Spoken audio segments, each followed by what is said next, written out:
Hi, welcome to my channel, Taro Healing with Vidisha. Today I'm going to be talking about the various physical releases we may experience while doing energy work. Some of them are very mild, very temporary. Things like yawning, sweating, burping, anything that physically exits our body.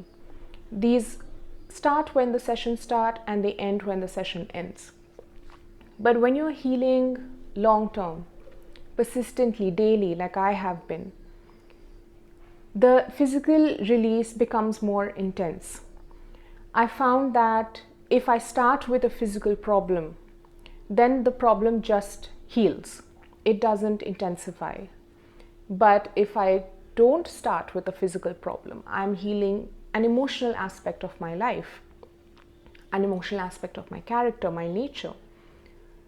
Then I fall ill in the course of the healing cycle because the corresponding illness, the corresponding physical illness is being pulled up by the energy that is being healed. So today I want to talk about one such experience, my journey with rheumatic fever. Until I started doing healing work persistently, I wouldn't fall ill too much, not too often, not too seriously. But I would get a rheumatic fever every year. It would last 3 days, it would be mild, and it didn't bother me too much. Come and go. In case you don't know what a rheumatic fever is, it's an inflammatory fever. It's a fever with high temperature and body ache, bone pain particularly of the joints. I would get a mild version of it for maybe 3 days in a year, every year. Now, the cleansing happened about 4 years into my healing journey. I started around 2010, so this was early 2014. It was a very unexpected combination of intense rheumatic fever and nausea with the strangest throat problems I've ever had. I had a cough that was so persistent. I kept coughing so much that I couldn't speak or eat. My throat was hurting to a degree that I cannot clearly convey today. Even with no food in my stomach, I kept throwing up, and it was not phlegm, it was something else. And the bone pain was so severe that I couldn't sleep for 5 days. Every time I would get tired and I would want to move, actually you don't need to get tired to move. So every time I would move to change my position, this shooting pain would course through me and I would scream. And I quickly became scared to fall asleep because even the slight shifts that our bodies like to make when they're just settling in to go to sleep, even that would be so painful. My body allowed me to slip into a twilight zone of rest where I was neither sleeping nor awake for maybe 2 hours every 24. And those 2 hours would be filled with hallucinations non-stop. That was the only rest I was allowed for 5 days. Yes, I did take medicine. I come from a family of homeopaths. We take allopathy very rarely. That was one of those rare occasions. But the painkillers that I took did not work. I had no respite from that pain for 5 straight days. I remember some of the emotional aspects of the illness as well. I was feeling terribly unloved, deeply unloved. And I remember asking my mother if she actually loved me. She looked at me as if I was going mad. Later on, when I had recovered enough to have some energy, I remember being very angry with her irritated with her. Back then, of course, I did not know what was going on. Today, my understanding is that my mother wounds were being healed. Without going too deeply into it, because that would be a complete digression, a mother wound would be pain, hurt, trauma that we associate with our mothers and the mother figures in our lives. That pain, that hurt was coming up in me.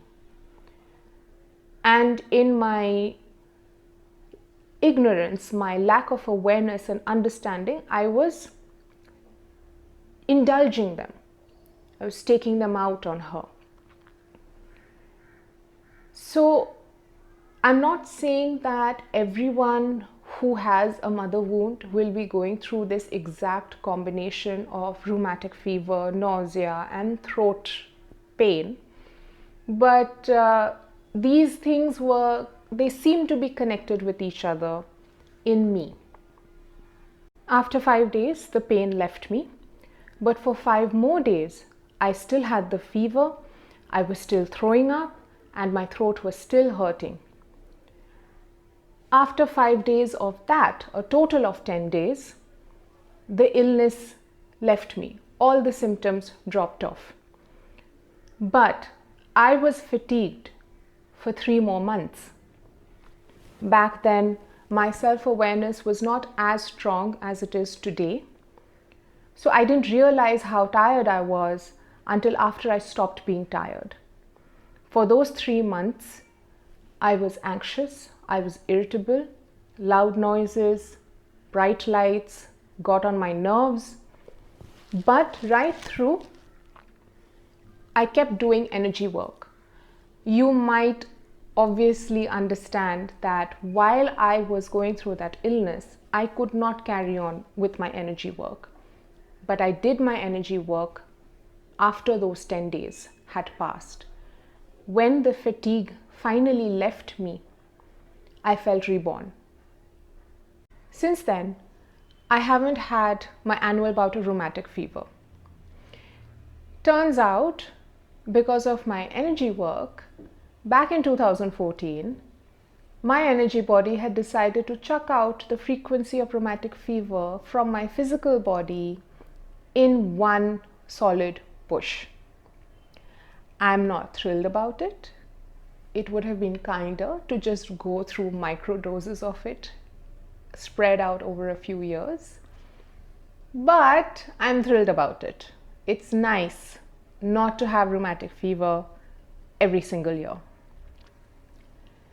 The other thing is, rheumatic fever is very closely associated with strep throat. Now, because the pain had been so excruciating back then, I didn't fully focus on what was going on with my throat. I could not. But whatever I do remember do match the symptoms of strep throat. So if I'm right, I'm not only done with rheumatic fever, I'm done with strep throat as well. As for my nausea, I did not have any particular problem with nausea before the illness, and I haven't really had it particularly since the illness, so I won't comment on that. I will say though, I'm still working on my stomach energies. Our stomach energies are very vast and very varied.